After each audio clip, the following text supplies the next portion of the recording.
লন্ডনে ডক্টর ইউনূস তারেক আলোচিত বৈঠক আজ। চলমান সংকটময় রাজনীতিতে নতুন মোড়।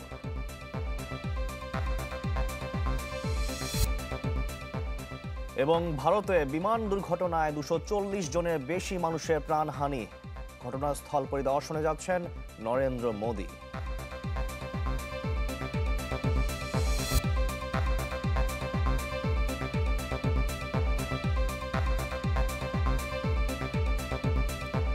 আমন্ত্রণ চ্যানেল 24-এর সকাল 10টার খবরে। শুনছিলেন প্রেসিডেন্সি ইউনিভার্সিটির সংবাদ শিরোনাম। আপনাদের সাথে আছি আমি Shakil Ahmed. RFL kitchen sink, স্বাস্থ্যকর কিচেনের চিরস্থায়ী সমাধান।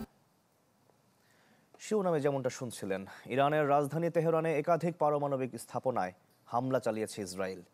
শুক্রবার স্থানীয় সময় ভোর রাত 4টায় অপারেশন রাইজিং লায়ন নামে বিমান হামলা চালানো হয়। ইরানের সংবাদ সংস্থা তাসনিম জানিয়েছে, হামলায় ইরানের 2 জন পরমাণু বিজ্ঞানী নিহত হয়েছেন। এছাড়া নিহত হয়েছেন নারী ও শিশুসহ বেশ কয়েকজন। হামলা করা হয় তেহরানের ইসলামিক রেভলিউশনারি গার্ডের সদর দপ্তরে।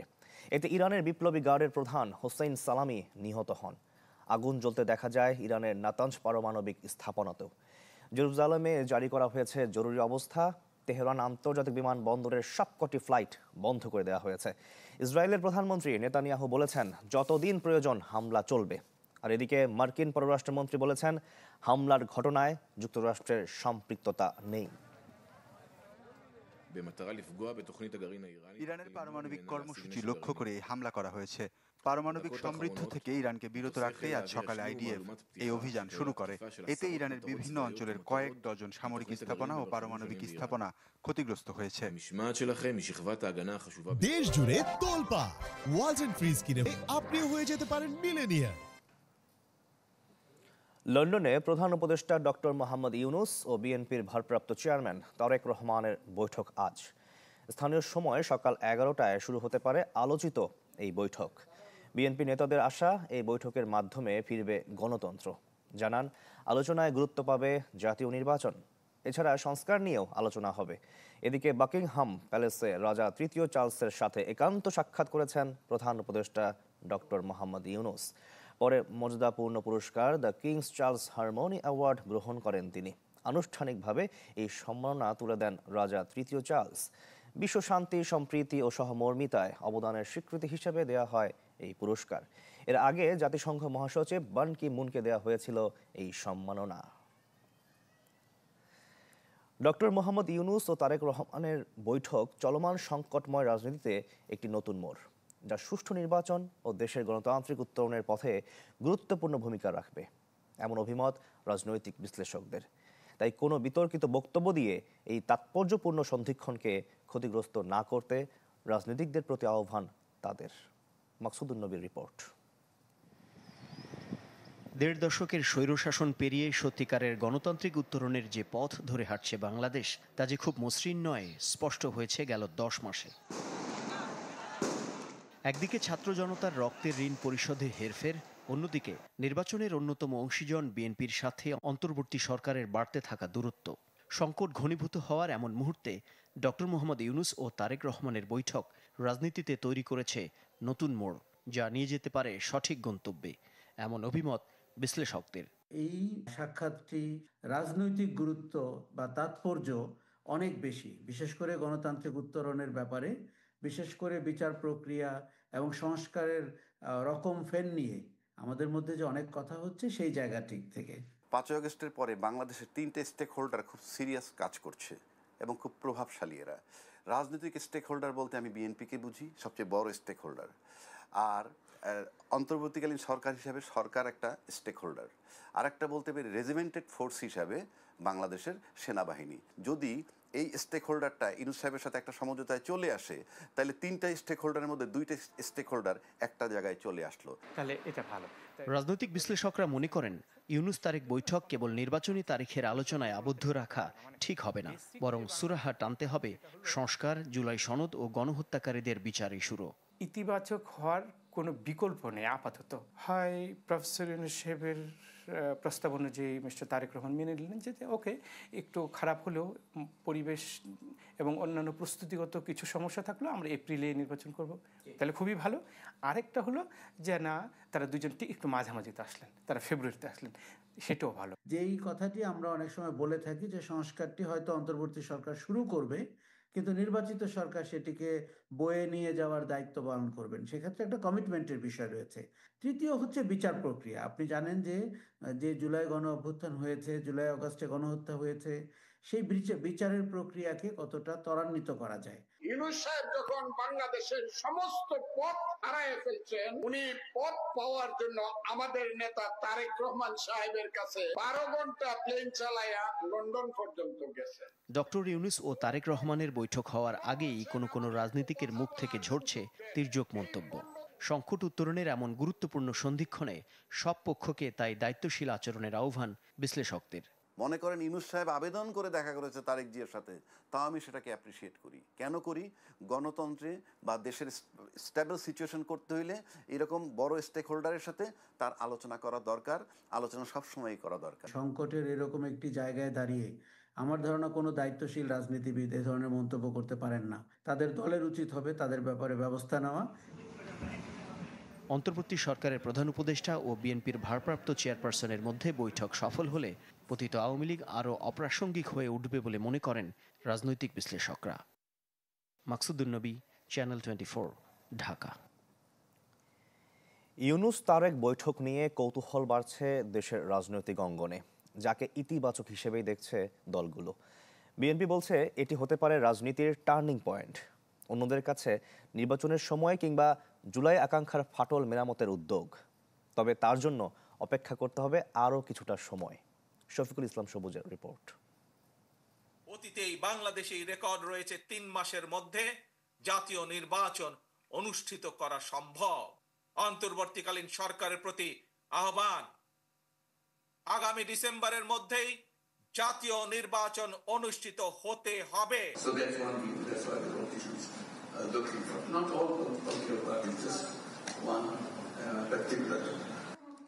নির্বাচনের দিন তারিখ নিয়ে প্রধান উপদেষ্টার সাথে বিএনপির বাদানুবাদের রাজনীতির বহতা নদীর জল গড়িয়েছে অনেক। তাই ঢাকা থেকে প্রায় ৮,০০০ কিলোমিটার দূরে লন্ডনের ডরচেস্টার যেন হঠাৎই হয়ে উঠেছে দেশের রাজনীতির আলোচনার কেন্দ্রবিন্দু। সেখানেই শুক্রবার সকালে প্রধান উপদেষ্টা ডক্টর মোহাম্মদ ইউনূসের সাথে বৈঠক করবেন বিএনপির ভারপ্রাপ্ত চেয়ারম্যান তারেক রহমান। তার দল যাকে বলছে রাজনীতির টার্নিং পয়েন্ট। এটা একটা টার্নিং পয়েন্ট হতে পারে আপনার কি, যদি সবকিছু সঠিকভাবে চলে। দেশের অন্যান্য রাজনৈতিক দলগুলোর চোখও এখন লন্ডনে। আমরা মনে করি একজন রাজনৈতিক নেতা রাষ্ট্রের দায়িত্ব পালন করি যে কোনো ব্যক্তির সাথে যে কোনো স্থানে সৌজন্য সাক্ষাতে মিলিত হতে পারে, এটা ইতিবাচক রাজনীতিরই একটি অংশ। সিদ্ধান্ত গ্রহণের ক্ষেত্রে তারেক রহমান ছাড়া আর অল্টারনেটিভ তাদের কোনো নেই। সেই জায়গার থেকে এই বৈঠকটা মনে করি বাস্তবতায় প্রাথমিকভাবে আমরা ভালো হিসেবে দেখছি। ইতিমধ্যেই সরকারের সাথে বিএনপি বা দলগুলোর যে এক ধরনের দূরত্ব তৈরি হয়েছে নির্বাচনের তারিখ বা শিডিউলকে কেন্দ্র করে, আমি নিশ্চয়ই আশাবাদী এই আলাপ আলোচনার ভেতর দিয়ে হয়তো এটা কাছাকাছি জায়গায় আসা যাবে। ধারণা করা হচ্ছে আলোচনায় চেষ্টা থাকবে জুলাই ঐক্যের ফাটল মেরামতের, পাশাপাশি উঠে আসতে পারে নির্বাচন সংস্কার কিংবা জুলাই সনদ সহ দেশের সার্বিক পরিস্থিতি, যাকে ঘিরে দেশের রাজনীতির আকাশে এখন উঠছে প্রত্যাশার বেলুন। আমরা আশা করব বিএনপির যে ভারপ্রাপ্ত চেয়ারম্যান তিনি অবশ্যই এই শহীদের আকাঙ্ক্ষা, অভ্যুত্থান পরবর্তী নতুন বাংলাদেশের রাষ্ট্রের মৌলিক সংস্কার, সেটার জন্য যে আমূল পরিবর্তন দরকার, সেই পরিবর্তনের প্রতি আশা করি তিনি সাড়া দিবেন এবং এটার প্রতি শ্রদ্ধাশীল হবেন। তারেক রহমানকে নিশ্চয়ই কিছু বিষয় তিনি অফার করবেন, তাদের ভাবনা চিন্তাকে, আলাপ আলোচনাকে। আর তারেক রহমান যখন কথা বলবেন তিনি তো শুধু বিএনপির অ্যাক্টিং চেয়ারপারসন হিসেবে কথা বলবেন না, একই সাথে রাজনৈতিক দলগুলোর যে চিন্তাভাবনা, যে আকাঙ্ক্ষা বা জনগণের যে দাবি, তো নিশ্চয়ই সেটাও তিনি বিবেচনার মধ্যে রেখে তিনি কথা বলবেন। কিন্তু তারপরে যদি বোঝা যায় আলাপ আলোচনা করে যে ডিসেম্বরের পরে আর 15 দিন কি জানুয়ারি মাসটা হয়তো লেগে যেতে পারে, আমার মনে হয় না আলাপ আলোচনা করে তারিখ পুনর্নির্ধারণ হলে এটা নিয়ে কোনো সমস্যা হবে। বহু আকাঙ্ক্ষিত এই বৈঠকে কি হবে সমঝোতা, নাকি উল্টো বাড়বে বৈরিতা? উত্তরটা আপাতত সময়ের হাতেই তোলা থাকছে। শফিকুল ইসলাম সবুজ, চ্যানেল 24, ঢাকা। স্মরণকালের মর্মান্তিক বিমান দুর্ঘটনা দেখল ভারত। আহমেদাবাদে উড্ডয়নের পরপরই একটি মেডিকেল হোস্টেলের ওপর আছড়ে পড়ে এয়ার ইন্ডিয়ার বিমান। মুহূর্তে বিধ্বস্ত হয়, আশপাশে ছড়িয়ে পড়ে আগুন। রয়টার্স বলছে এতে মারা যান অন্তত 240 জন। নিহতদের মধ্যে মেডিকেল শিক্ষার্থী ও স্থানীয় বাসিন্দারাও রয়েছেন। ঘটনাস্থল পরিদর্শনে যাচ্ছেন ভারতের প্রধানমন্ত্রী নরেন্দ্র মোদী। উড্ডয়নের কয়েক মিনিটের মাথায় আহমেদাবাদের মেঘানী নগরে এভাবে আছড়ে পড়ে এয়ার ইন্ডিয়ার বিমান। মুহূর্তেই চারপাশে ছড়িয়ে পড়ে আগুনের কুণ্ডুলি। ক্রুসহ 242 আরোহী নিয়ে লোকালয়ে বিধ্বস্ত হয় লন্ডনের উদ্দেশ্যে যাত্রা করা বিমানটি। গিয়ে পড়ে একটি ছাত্রাবাসের ওপর। এ সময় আগুন ছড়িয়ে পড়ে আশপাশের ভবনে, পুড়ে ছাই হয়ে যায় রাস্তায় পার্ক করা গাড়িও। দ্রুত স্থানীয়দের সাথে উদ্ধার কাজে যোগ দেয় ফায়ার সার্ভিসের কর্মীরা। গুরুতর আহতদের নেওয়া হয় স্থানীয় সিভিল হাসপাতালে। জানা গেছে, বিধ্বস্ত AI-171 ফ্লাইটটিতে ছিলেন গুজরাটের সাবেক মুখ্যমন্ত্রী বিজয় রূপানী। इंसिडेंट बनने के विदिन 2-3 मिनट्स में पुलिस, बाकी सभी बॉडियां, सिविल एडमिनिस्ट्रेशन, कॉर्पोरेशन वगैरह सभी लोग आ गए थे। फायर फाइटर वगैरह स्थल पे हाजिर है। বিমানের যাত্রীদের মধ্যে 53 জন ব্রিটিশ, 7 পর্তুগিজ এবং একজন কানাডিয়ান বাদে বাকিরা ভারতীয়। ঘটনায় শোক প্রকাশ করেছেন ভারতের প্রধানমন্ত্রী নরেন্দ্র মোদী ও ব্রিটেনের প্রধানমন্ত্রী কিয়ার স্টারমার। শোক জানিয়ে নরেন্দ্র মোদীকে বার্তা দিয়েছেন প্রধান উপদেষ্টা doctor Mohammad Yunus. Air India জানায়, AI-171 ফ্লাইটটি উড্ডয়নের কয়েক সেকেন্ড পরেই পাইলটের থেকে শেষ সিগন্যাল আসে। ঘটনায় ক্ষতিগ্রস্ত সবার পরিবার এবং প্রিয়জনের প্রতি সমবেদনা জানিয়েছে সংস্থাটি। বিধ্বস্ত হওয়া বিমানটির মডেল বোয়িং 787-8 ড্রিম লাইনার। মাত্র 6 সপ্তাহ আগে এই মডেলের বিমানে 100 কোটি যাত্রী পরিবহনের মাইল ফলক অর্জন করে মার্কিন কোম্পানিটি। তাই এত বড় দুর্ঘটনার পর বিতর্কের মুখে পড়েছে নির্মাতা কোম্পানিও। ওয়ালিউল্লাহ ফারুক, চ্যানেল 24। বিমান দুর্ঘটনায় বেঁচে ফেরার ঘটনা একদমই বিরল।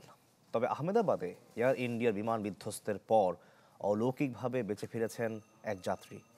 রক্তাক্ত অবস্থায় ঘটনাস্থলের পাশে ঘুরে বেড়াতে দেখা যায় তাকে। পরে চিকিৎসার জন্য নেওয়া হয় হাসপাতালে। আহমেদাবাদে স্মরণকালের ভয়াবহ বিমান দুর্ঘটনার পরই প্রশ্ন ওঠে হতাহতের প্রকৃত সংখ্যা নিয়ে। দুর্ঘটনার ভয়াবহতায় বিমানের কেউই বেঁচে নেই বলে ধারণা করা হয়। ঘণ্টা দুয়েকের ব্যবধানে আর কোনো আরোহী বেঁচে নেই বলে জানায় আহমেদাবাদ পুলিশ। তবে কিছুক্ষণ পর প্রকাশিত এক ভিডিওতে দেখা যায় অলৌকিকভাবে বেঁচে গেছেন এক যাত্রী। ঘটনাস্থলের আশপাশে রক্তাক্ত অবস্থায় ঘুরে বেড়াতে দেখা যায় তাকে। আহত অবস্থায় পরে নেওয়া হয় হাসপাতালে। ভারতীয় গণমাধ্যমের প্রতিবেদনে দাবি করা হয়, 11A নম্বর সিটে ছিলেন বেঁচে যাওয়া ওই ব্যক্তি। তার সাদা টি শার্ট আর গাঢ় রঙের প্যান্টে ছিল রক্তের দাগ, পুড়ে গেছে জামার সামান্য অংশও। দুর্ঘটনায় বিমানের 241 আরোহীর মৃত্যুর খবর নিশ্চিত করেছে স্থানীয় প্রশাসন। নিহতদের পরিচয় শনাক্তে কাজ করছে কর্তৃপক্ষ। ওয়ালিউল্লাহ ফারুক, চ্যানেল 24। একটা বিরতি নিচ্ছি, ফিরছি একটু পর, আমাদের সাথেই থাকুন।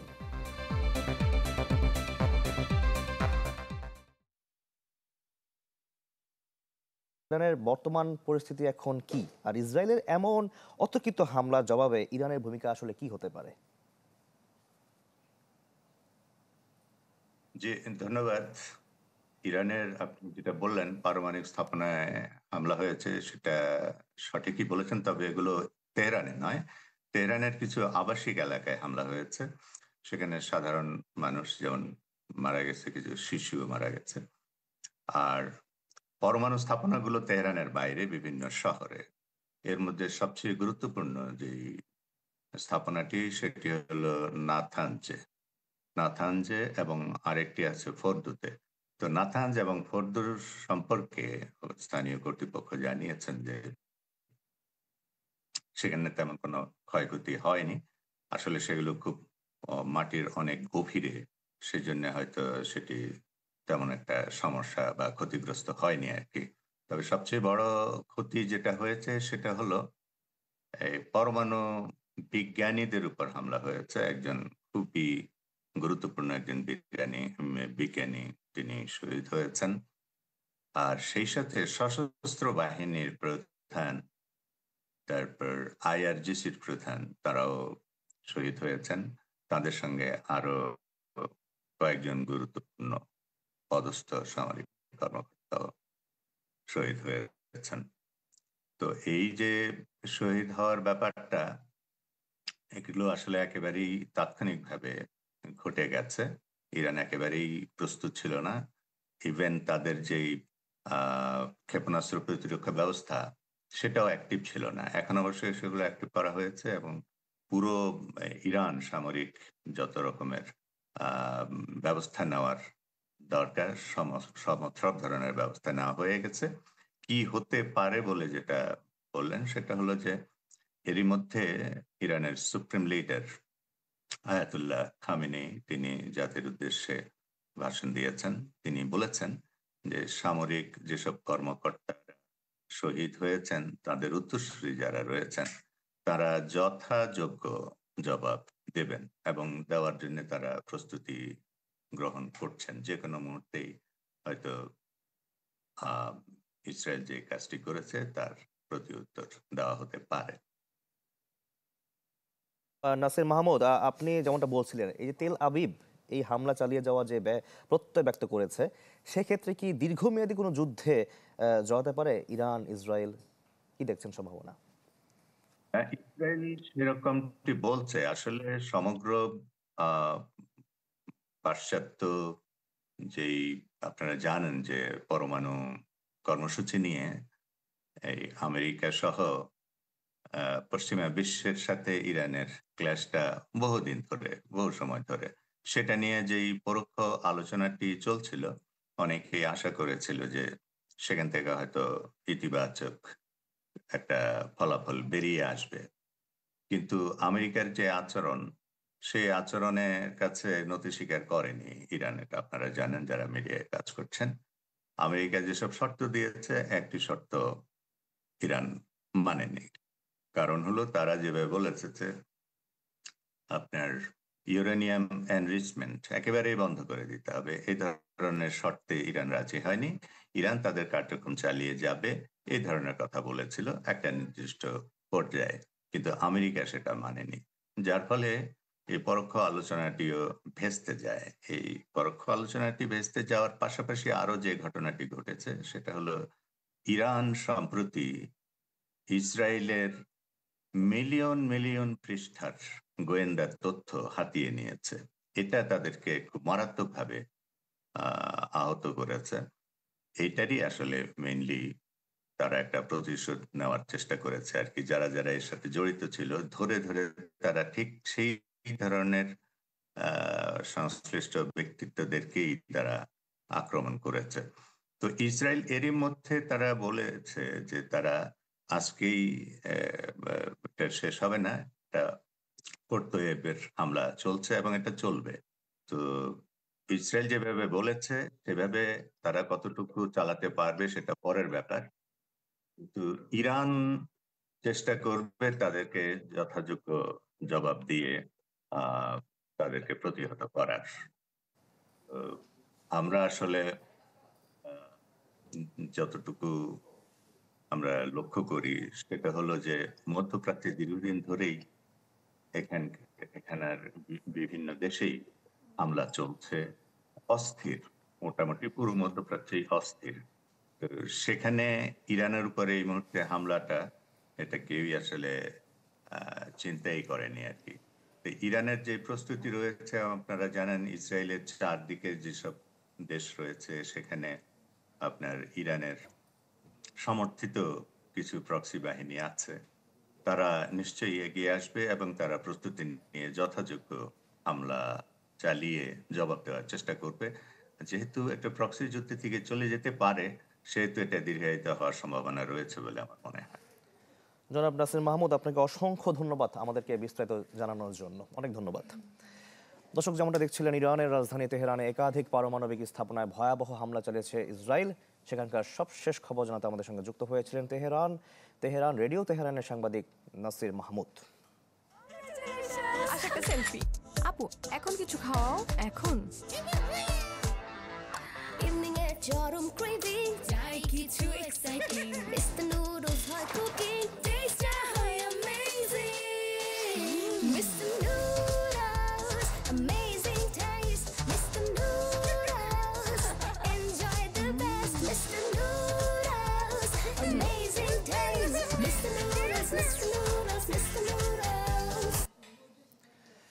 ঈদুল আজহার লম্বা ছুটির পর রাজধানীতে ফিরতে শুরু করেছেন অনেকেই।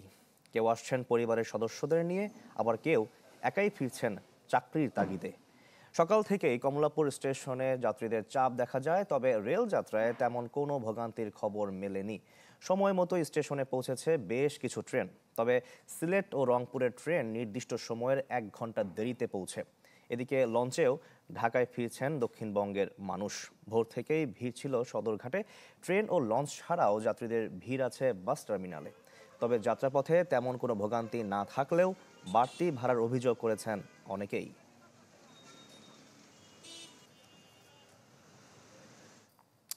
দর্শক, যেমনটা বলছিলাম, ঈদের ছুটি শেষে ঢাকায় ফিরছেন কর্মজীবী মানুষ। তাদের খবর জানাতে কমলাপুর স্টেশন থেকে সরাসরি যুক্ত হচ্ছেন আমাদের সহকর্মী আশরাফুল আলম আকাশ, এবং একই সঙ্গে মহাখালী থেকে যুক্ত হয়েছেন মাহবুবুর রহমান।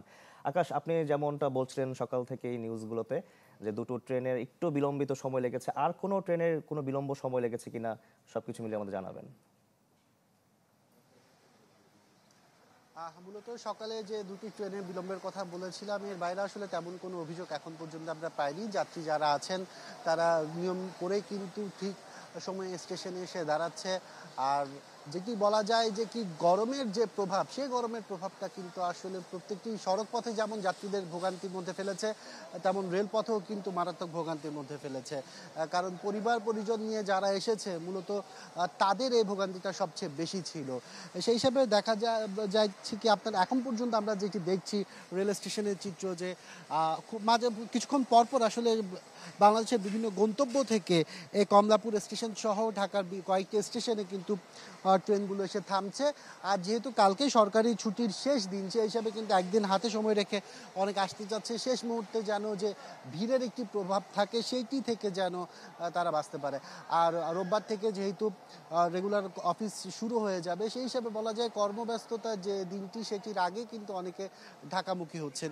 এর বাইরেও আমরা দেখেছি যারা ঈদের সময় আসলে ঢাকায় ছিলেন তারাও কিন্তু অনেকাংশে পরিবার পরিজন নিয়ে কিন্তু এই মুহূর্তে ঢাকা ছাড়ছেন ঈদের পরের অংশে আসলে পরিবারের সাথে কিছুটা সময় কাটানোর জন্য। এর বাইরে আসলে কোনো ধরনের অভিযোগ এখন পর্যন্ত এই স্টেশন থেকে আমরা পাইনি। আর 10টি বিশেষ ট্রেন রাখা হয়েছিল কিন্তু ঈদ যাত্রার সুবিধার্থে, যেখানে আসা যাওয়ার ক্ষেত্রে যেন যাত্রীদের স্পেশালিভাবে এই বিভিন্ন রুটে এই বিশেষ ট্রেনগুলো কিন্তু চলাচল করছে। শাকিল। আকাশ, আপনাকে ধন্যবাদ আমাদের সঙ্গে যুক্ত হওয়ার জন্য। মাহবুব, আপনি যেমনটা জানাচ্ছিলেন এর আগের খবরগুলোতে সদরঘাটের চিত্র দেখিয়েছেন, সায়দাবাদের চিত্র দেখিয়েছেন, এখন আছেন মহাখালীতে। সেখানকার চিত্র কেমন দেখছেন? যাত্রীর চাপ কেমন? শাকিল, এই মহাখালীতে আজকে সকালের তুলনায় এখন কিন্তু যাত্রীর চাপ বেড়েছে, কারণ ঈদের কয়েকদিন ছুটি মানুষ তাদের গ্রামের বাড়িতে তাদের পরিবার পরিজনদের সাথে কাটিয়েছে, এবং ছুটি কাটানোর পর আবার তারা কর্মস্থল ঢাকায় ফিরছে। আর সেই ঢাকায় ফেরার যে তারা, সেটি কিন্তু ঈদের পরের 2-1 দিন পরে থেকেই কিন্তু শুরু হয়েছে, কারণ সবার কাজের তাড়া রয়েছে, এবং দিন যতই গড়াচ্ছে ততই কিন্তু বেশি সংখ্যক মানুষ এই ঢাকা শহরে প্রবেশ করছে, কারণ ঈদের ছুটির পর তাদের আবার তাদের সেই কর্মমুখর জীবনে প্রবেশ করতে হবে, এবং সেই রুটিন মাফিক তাদের আবারও কাজ করতে হবে, এবং এর জন্যই তারা ঢাকামুখী হচ্ছেন। এবং আজকে আমি শুধু এই মহাখালীর চিত্র নয়, সকালে সদরঘাটের যে চিত্র দেখিয়েছি, সায়দাবাদের যে চিত্র দেখিয়েছি, সেখানে লঞ্চ এবং বাসে 2 যানবাহনে করেই কিন্তু যাত্রীরা কিন্তু এই ঢাকা শহরে প্রবেশ করছে, এবং এই ঢাকা শহরে প্রবেশ করা আজকে এবং আগামীকালকেও বিপুল সংখ্যক মানুষ এই ঢাকা শহরে প্রবেশ করবে। এবং আজকে সকালের চাইতে এখন কিন্তু যাত্রী পরিমাণ বেশি, অর্থাৎ আমরা এখানে সেরকমভাবে দেখাতে না পারলেও এই বাসগুলো যেহেতু ঢুকছে, এই বাসগুলোতে কিন্তু বিপুল সংখ্যক যাত্রী ঢাকা শহরে ঢুকছে, কারণ ঈদ করার পর তারা আবারও এই ঢাকা শহরে তাদের কর্মমুখর জীবনে তারা প্রবেশ করবে। এবং এখন থেকে এই সন্ধ্যা যত গড়াবে তত বেশি সংখ্যক বাস এই মহাখালী বাস টার্মিনালে ঢুকবে, এবং সেখানে বিপুল সংখ্যক যাত্রী আবারও ঢাকা শহরে তাদের কর্মক্ষেত্রে প্রবেশের জন্য প্রবেশ করবে। শাকিল। মাহবুব, আপনাকে অসংখ্য ধন্যবাদ আমাদের সঙ্গে যুক্ত হওয়ার জন্য। দর্শক, ঢাকায় ঘরে ফেরা মানুষের খবর জানাতে কমলাপুর রেল স্টেশন এবং মহাখালী থেকে যুক্ত হয়েছিলেন আমাদের সহকর্মীরা। চট্টগ্রামের হালি শহরে কার চাপায় সাইকেল আরোহী নিহতের ঘটনায় চালক কলেজ শিক্ষার্থী তানিম হোসেনের ছিল না ড্রাইভিং লাইসেন্স। এসএসসি পাশের পর প্রাইভেট কারটি কিনে দেন তার ব্যবসায়ী বাবা। এরপর থেকেই সড়কে বেপরোয়া তানিম। এসবের ভিডিও আবার পোস্ট করত নিজেরই সামাজিক যোগাযোগ মাধ্যমে। বুধবার বিকেলে 5টার দিকে চট্টগ্রামের হালিশহর পোর্ট কানেক্টিং সড়কে দ্রুতগতির প্রাইভেট কারের ধাক্কায় ঘটনাস্থলে প্রাণ যায় ওসমান গনি নামে এক সাইকেল আরোহীর। কারের চালক ছিল তানিম হোসেন নামে 19 বছরের এক কলেজ শিক্ষার্থী। নিহত ওসমান একটি ভবনের কেয়ারটেকারের কাজ করত। পুলিশের দাবি, বেপরোয়া গতিতে কার চালানোর কারণে ঘটে এই দুর্ঘটনা। এই সময় উত্তেজিত জনতা ধাওয়া দিয়ে তানিমকে আটকের পর মারধর করে। পরে তাকে উদ্ধার করে পুলিশ। তার কোনো ড্রাইভিং লাইসেন্স ছিল না বলে দাবি পুলিশের। জনগণের সহায়তা আসামি অ্যারেস্ট করছে, গাড়ি জব্দ করছি, লাশ পোস্টমর্টমের জন্য পাঠাইছি, অভিযোগ নিচ্ছি, মামলা রুজু হয়েছে, আসামিটা মামলা। আরেকটা তথ্য হচ্ছে তার লাইসেন্সও নাই। ঘটনাস্থলে এখনো পড়ে আছে রক্তের দাগ। স্থানীয়দের অভিযোগ, এসএসসির পর কারটি কিনে দেন তার ব্যবসায়ী বাবা এরশাদ হোসেন। এরপর থেকেই সড়কে বেপরোয়া তানিম। নিজের সামাজিক যোগাযোগ মাধ্যমে পোস্ট করা এক ভিডিওতে তার প্রমাণ মেলে। এর আগেও একাধিক দুর্ঘটনা ঘটলেও পরিবার থেকে কোনো বাধা না দেয়ায় আবারও একই দুর্ঘটনা ঘটায় বলে অভিযোগ স্থানীয়দের। যারা বড় লোকের গার্ডিয়ান, যাদের গাড়ি আছে, তারা তাদের সন্তানদেরকে গাইড করতে হবে যে তাদেরকে একটা শৃঙ্খলার ভিতরে গাড়ি চালাতে হবে। সে গাড়ি চালানোর পর একটা নির্দিষ্ট গতিসীমা আছে, গতিসীমা মেনটেন করে চালক সমস্যা নেই, কিন্তু অতিরিক্ত সবিনতা করতে গিয়ে যদি দেখা যাচ্ছে যে অন্যের ক্ষতি হয়, একটা দুর্ঘটনার ক্ষতি হয়, এটা তো সবার জন্য দুঃখজনক। আর এগুলোর জন্য গার্ডিয়ান মোটামুটি দায়ী, কারণ এই ধরনের ছেলেদেরকে আপনার লাইসেন্স নাই প্লাস আপনার দেওয়াটা উচিত না গাড়ি। ঘটনাস্থল থেকে কয়েকশো গজ দূরে তানিমের বাসা, যদিও সেখানে পাওয়া যায়নি পরিবারের কাউকেই। ঘটনার পরপরই বাসা ছেড়ে গেছেন পরিবারের সব সদস্য। এই ঘটনায় সড়ক পরিবহন আইনে একটি মামলা দায়ের করেন নিহত ওসমানের মামা আব্দুল কাশেম। চান সুষ্ঠু বিচার। আমার কোনো টাকা পয়সা লই দেবো, এটা আমার কোনো প্রয়োজন নাই। বাংলাদেশে যে অপরাধ করছে ওই অপরাধে যে সাজাটা হয় আমরা ওই সাজাটা চাই। নিহত ওসমানের বাড়ি বান্দরবানের নাইক্ষ্যংছড়ির বাইশারিতে। বৃহস্পতিবার তাকে দাফন করা হয় সেখানে। 3 ভাই 1 বোনের মধ্যে সবার বড় ওসমান। রনি দত্ত, চ্যানেল 24, চট্টগ্রাম। আরেকটি বিরতি নিচ্ছি, ফিরছি একটু পর, আমাদের সাথে থাকুন।